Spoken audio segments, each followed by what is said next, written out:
Alamin naman natin ang sitwasyon ngayon sa Bamban, Tarlac kasunod ng ulat na muling tatakbong mayor doon si dating Mayor Alice Guo. Kumuha tayo ng latest update sa ulat ni Isaiah Mirafuentes.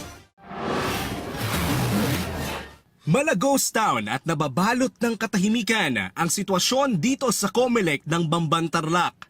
Walang katao-tao, tanging mga opisyal lang ng Comelec at mga pulis. Mga nagbabakasakaling may mag-file ng COC ngayong araw. 3 araw na lang bago matapos ang filing ng COC sa Martes.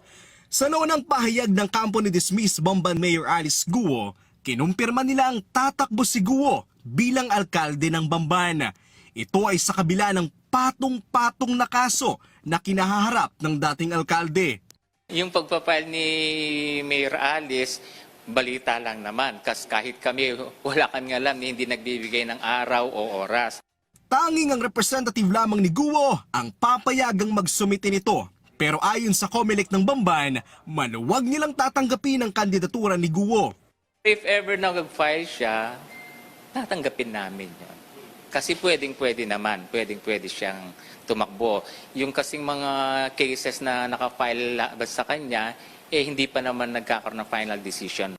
Gayunman, matatanda ang sinabi ni Comelec Chairman George Garcia na magkakabisa lamang ang kanyang kandidatura sakaling mag-issue ng PRO ang Court of Appeals sa naging kaso nito sa Ombudsman.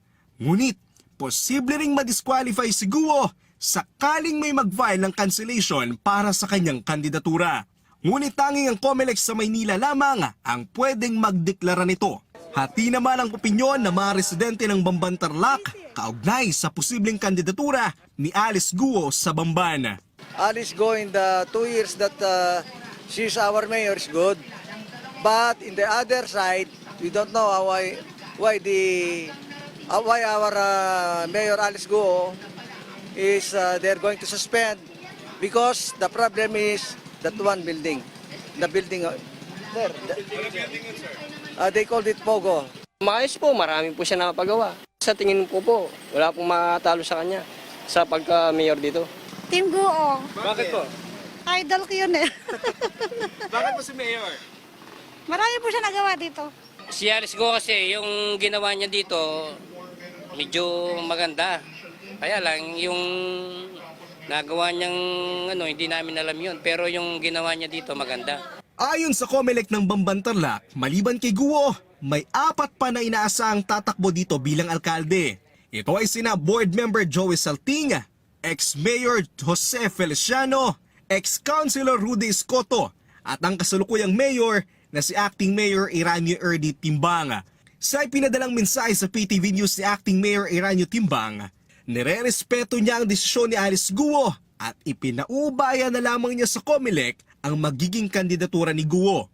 Prioridad din ng kasalukuyang alkalde na mapanatili ang demokrasya. Isaiah Mirafuentes para sa Pambansang TV sa Bagong Pilipinas.